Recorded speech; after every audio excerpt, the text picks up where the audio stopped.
Hi കൂട്ടുകാരെ, മിനീസ് കിച്ചണിലേക്ക് എല്ലാവർക്കും സ്വാഗതം. ഇത് നല്ലൊരു നാടൻ പലഹാരത്തിൻ്റെ റെസിപ്പിയാണ് കേട്ടോ. നല്ല ടേസ്റ്റായിട്ടുള്ളൊരു നാടൻ പലഹാരമാണ്.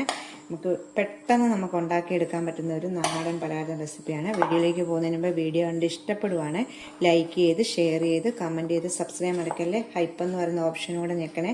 എന്തൊരു നാടൻ പലഹാരമാണ് ഉണ്ടാക്കുന്നത് കേട്ടോ. അത് അരിയാണ്, ചോറൊക്കെ വെക്കുന്ന അരിയാണിത് കേട്ടോ. ഉണ്ടോ?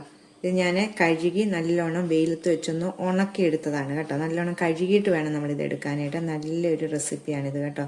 നമുക്ക് ചെറുപഴം കൊണ്ടൊക്കെ ഉണ്ടാക്കുന്നതാണ്. അപ്പം ഇത് ആദ്യമേ തന്നെ 250 ml കപ്പിന് 2 കപ്പ് അരി നല്ലോണം നമുക്ക് ഈ പാനിലേക്ക് ഒന്നിടാം. ഇത് നല്ലോണം ഒന്ന് വറുത്തെടുക്കണേ. 2 കപ്പാണ്. 1 കപ്പ് ഇട്ടു, നീ 1 കപ്പ് കൂടി ഇടാം.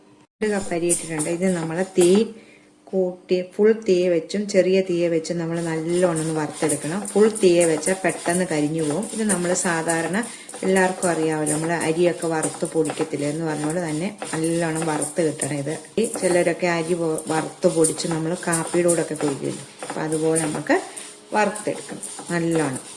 അപ്പം അത് നമുക്ക് തീ കൂട്ടിയും കുറച്ചും വെച്ചിട്ട് വേണം ഇത് വറുത്തെടുക്കാൻ വേണ്ടി. തീ ഫുൾ തീയെ വെച്ചാൽ പെട്ടെന്ന് കരിഞ്ഞു പോകും. അതുകൊണ്ട് നമ്മൾ തീ കൂട്ടിയും കുറച്ചും വെച്ചൊന്ന് വറുത്തെടുക്കാം എളുപ്പം. അപ്പോൾ അത് വറുത്തോണ്ടിരിക്കുമ്പോൾ ഇങ്ങനെ പൊട്ടി വരും കേട്ടോ.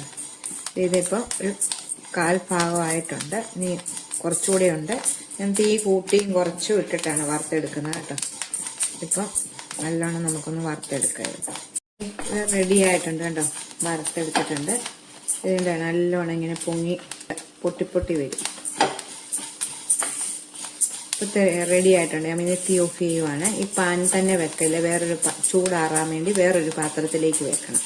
എന്നിട്ട് ചൂടാറിയ ശേഷം നമുക്കിത് പൊടിച്ചെടുക്കേണ്ടതാണ്. ഈ പാത്രത്തിൽ നിന്ന് നല്ലോണം ഇത് മൂത്ത് പോവുക.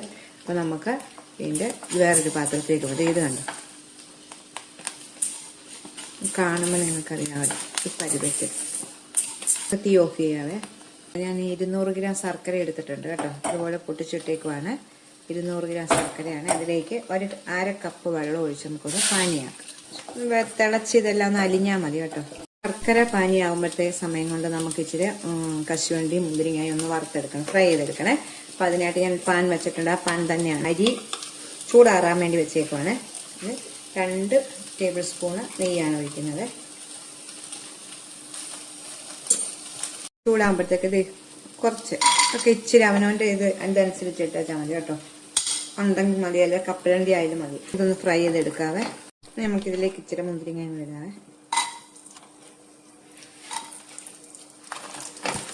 രണ്ടും കൂടെ ഒന്ന് ഫ്രൈ ചെയ്ത് മതി.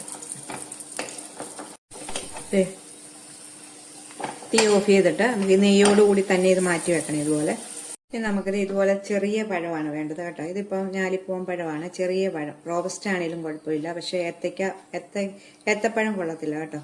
നമുക്കിത് ചെറുതായിട്ടൊന്ന് കട്ട് ചെയ്ത് വെക്കണേ.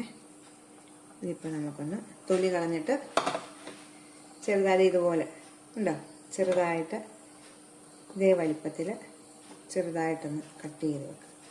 ഞാനിപ്പം 2 കപ്പ് അരിക്ക് 4 എണ്ണം എടുത്തിട്ടുണ്ട് കേട്ടോ. ഇത് കൂടുതലുണ്ടെങ്കിലും നല്ലതാണ്. ഇപ്പം കുറച്ച് പഴം ഇഷ്ടമില്ലാത്തവരും കാണുമല്ലോ, കുറച്ചിട്ടാലും കുഴപ്പമില്ല. അപ്പം ചെറിയ പഴം എടുക്കാൻ നിങ്ങൾ ശ്രദ്ധിക്കണം കേട്ടോ. ചെറിയ പഴമാണ്. ഏത്തപ്പഴം ഇട്ട് അത്രയും ടേസ്റ്റ് കിട്ടത്തില്ല. നമുക്കിതൊന്ന് അരിഞ്ഞെടുക്കാം. എല്ലാം റെഡി ആയിട്ടുണ്ട്. നീ നമ്മൾ തീ ഒന്നും കത്തിക്കേണ്ട കേട്ടോ. നീ ഇത്രയേ ഉള്ളൂ. നമ്മളിതെല്ലാം നീ പൊടിച്ചിട്ട് വേണം കാണിക്കാവേ. ഈ അരി നല്ലോണം ആറിയിട്ടുണ്ട്. ഞാനിതിപ്പോൾ ഒന്ന് പൊടിച്ചെടുക്കട്ടെ. ഈ ശർക്കര പാനി അരിച്ചെടുത്ത് വെച്ചിട്ടുണ്ട് പാത്രത്തിലേക്ക്. അതൊന്ന് ആറണം. അപ്പം നമുക്ക് നീ ഇതൊന്ന് പൊടിച്ചെടുക്കാം മിക്സിയുടെ ജാറിലേക്ക്. നമുക്ക് ഞാൻ 2ആയിട്ടാണ് പൊടിക്കുന്നത്. അപ്പം കുറച്ചിട്ടിട്ടുണ്ട്. പൊടിച്ചോണ്ട് വരട്ടെ. കൊണ്ടുവന്നത് ഇതിലേക്ക് ഇടാം, ഒരു ബൗളിലേക്ക് ഇടാവേ. ഇത് കണ്ടോ, നമ്മുടെ അവലോസ് പൊടിയുടെയൊക്കെ പരുവമാണ് പൊടിക്കുന്നത് കണ്ടോ. നമുക്ക് ബാക്കിയും കൂടെ പൊടിച്ചോണ്ട് വരാം. ഇപ്പം ഞാൻ മൊത്തം പൊടിച്ചോണ്ട് വന്നിട്ടുണ്ട് കേട്ടോ. ഇത് നമ്മൾ അവലോസ് പൊടി പൊടിക്കുന്ന എടുക്കത്തിൽ അതേ പരുവാണ്. ഇച്ചിരി തരിതരിയായിട്ട് നമ്മൾ പൊടിച്ചിട്ടുണ്ട്. ഇനി നമുക്കിതിലേക്ക് 1 കപ്പ് തേങ്ങ, 2 കപ്പ് അരി വറുത്ത് പൊടിച്ചതിന് 1 കപ്പ് തേങ്ങ. ഇനി നമ്മുടെ പഴം നമ്മൾ അരിഞ്ഞു വെച്ചത് ഇതിലേക്ക് ഇടുക. പിന്നെ നെയ്യോടുകൂടി തന്നെ ഈ കശുവണ്ടി മുന്തിരിങ്ങ ഇടുക. നമ്മുടെ കൈ കൊണ്ടാണ് നമ്മളിത് നല്ലോണം തിരുമ്മി യോജിപ്പിച്ചെടുക്കണേ. ഇതിലേക്ക് നമ്മളിന്ന് ശർക്കര ഒഴിച്ചിട്ടില്ല. ആദ്യമേ ജസ്റ്റ് ഒന്ന് തിരുമ്മി കഴിഞ്ഞിട്ട് ഒരു 1/2 ടീസ്പൂണ് ഏലക്കാപ്പൊടിയും കൂടെ ഒന്നിടാം. ജസ്റ്റ് ഇളക്കിയ ശേഷം നമുക്ക് 1/2 ടീസ്പൂണ് ഏലക്കാപ്പൊടിയും കൂടെ ഇടാം. 1 ടീസ്പൂൺ ഏലക്കാപ്പൊടി ഇടുവാണ്. ഏലക്കാപ്പൊടി ഇടുമ്പോൾ നല്ലൊരു ഫ്ലേവർ കിട്ടും. എന്നിട്ട് നമുക്ക് നല്ലവണ്ണം ഈ പഴവും നെയ്യും എല്ലാം നല്ലവണ്ണം ഈ അരി വറുത്തതിനകത്ത് യോജിപ്പിച്ചെടുക്കണം. നല്ലവണ്ണം നമ്മുടെ കൈ കൊണ്ട് തന്നെ കുഴച്ചെടുക്കണം കേട്ടോ. അപ്പം തേങ്ങയുടെയും എല്ലാം മയം കൂടെ ഇതിലേക്ക് ചേരും. നല്ല ടേസ്റ്റാണ് കേട്ടോ. പിള്ളേർക്കൊക്കെ കൊടുക്കാൻ നല്ലൊരു ടേസ്റ്റായിട്ടുള്ളൊരു നാടൻ പലഹാരത്തിൻ്റെ റെസിപ്പിയാണ്. ഇങ്ങനെ യോജിപ്പിച്ചെടുക്കാവേ. ഇപ്പം എല്ലാ പഴവും തേങ്ങയും നെയ്യും എല്ലാം കൂടെ യോജിപ്പിച്ചെടുക്കണം. നമ്മൾ ഇങ്ങനെ പിടിക്കുമ്പം കണ്ടോ ഇതുപോലെ വരണം. എന്നിട്ട് നമുക്ക് ശർക്കരപ്പാനി കുറച്ച് ഒഴിക്കേണ്ടത് ഇതിലേക്ക്. ആദ്യമേ കുറച്ച് ഒഴിച്ചിട്ട് നമുക്ക് കൈ കൊണ്ട് ഇളക്കാവേ. കുറേശ്ശെ എടുത്തിട്ട് നമുക്ക് കൈ കൊണ്ട് ഇളക്കാം. നല്ല ടേസ്റ്റാണ് കേട്ടോ. ഇത് ടേസ്റ്റായിട്ടുള്ള റെസിപ്പിയാണ്. അപ്പം നമ്മൾ ശർക്കരപ്പാനി ഞാൻ പകുതിയെ ഒഴിച്ചിട്ടുള്ളൂ. ഞാൻ പകുതിയും കൂടെ ഒഴിക്കണം. ആദ്യമേ ഒന്ന് ഇളക്കി മിക്സ് ചെയ്ത ശേഷം നമുക്ക് ബാക്കി ഒഴിക്കാവേ. ബാക്കിയും കൂടി ഇതിലേക്ക് ഒഴിക്കാവേ. മിക്സ് ചെയ്യാം. 2 പ്രാവശ്യമായിട്ട് വേണം ഇത് ഒഴിക്കാനായിട്ട്. ഇതിലേക്ക് ശർക്കരപ്പാനി ഇട്ടിട്ട് ലാസ്റ്റ് ഒഴിച്ചിട്ട് നല്ലോണം നമ്മൾ മിക്സ് ചെയ്യണം കേട്ടോ. നല്ലൊരു മണമാണ് വരുന്നത്. ശർക്കരപ്പാനി അരി പൊടിച്ചെല്ലാം കൂടെ നല്ലൊരു മണത്തിൽ കിട്ടും കേട്ടോ. നമുക്കിത് നല്ലോണം മിക്സ് ചെയ്തിട്ടുണ്ട്. ഒരു 10 മിനിറ്റ് നേരം നമ്മളിതൊന്ന് മൂടി വെക്കണം കേട്ടോ. കുതിർന്ന് കിട്ടാൻ വേണ്ടിയാണ്. 10 മിനിറ്റ് ഇരിക്കുമ്പോഴത്തേക്ക് നമ്മുടെ ഈ അരി പൊടിച്ചെല്ലാം ഒന്ന് നല്ലോണം കുതിർന്ന് കിട്ടും. നമുക്കൊരു 10 മിനിറ്റ് റെസ്റ്റ് ചെയ്യാൻ വെക്കാവേ. മൂടി വെക്കാം നമുക്ക്. 10 മിനിറ്റ് നേരം മൂടി വെച്ചിട്ടുണ്ട്. കറക്റ്റ് 10 മിനിറ്റ് ആയപ്പോഴത്തേണ്ടോ നല്ലോണം കുതിർന്ന് നല്ല ഇതായിട്ടിരിക്കുന്നുണ്ട്. നമുക്ക് നല്ലോണം മിക്സ് ചെയ്തിട്ട് വേറൊരു ബൗളിലേക്ക് മാറ്റാവേ. നല്ലോണം സ്പൂണും കൊണ്ട് നമുക്കൊന്ന് മിക്സ് ചെയ്യാം. താഴെ ഇരിക്കുന്ന എല്ലാം കൂടെ ഇളക്കി വേറൊരു ബൗളിലേക്ക് മാറ്റും. ഇപ്പം ഇതുപോലൊരു ബൗളിലേക്ക് ഒന്ന് സെറ്റ് ചെയ്ത് വെക്കുവാണ്.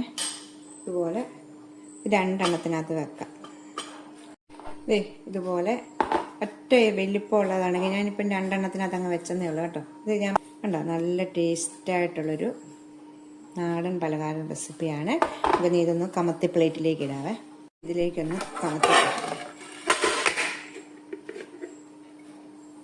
കണ്ടോ. നമുക്ക് ഇച്ചിരി ഒന്ന് നമ്മളൊന്ന് മാറ്റി വെച്ചിട്ടുണ്ട്. സ്വല്പം ശർക്കരപ്പാനി കേട്ടോ. ഇതിങ്ങനെ ഒഴിച്ചിട്ട് നമുക്കൊന്ന് നല്ലോണം ഒന്ന് വെക്കുമ്പോഴത്തേക്ക് നല്ല ടേസ്റ്റാണ് കേട്ടോ. എന്നിട്ട് നമുക്ക് സ്പൂണും കൊണ്ട് ഇങ്ങനെ കണ്ടോ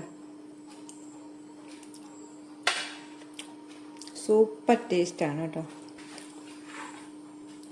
ഉണ്ടോ. അപ്പം അടുത്തൊരു വീഡിയോ കാണാം. ടാറ്റാ.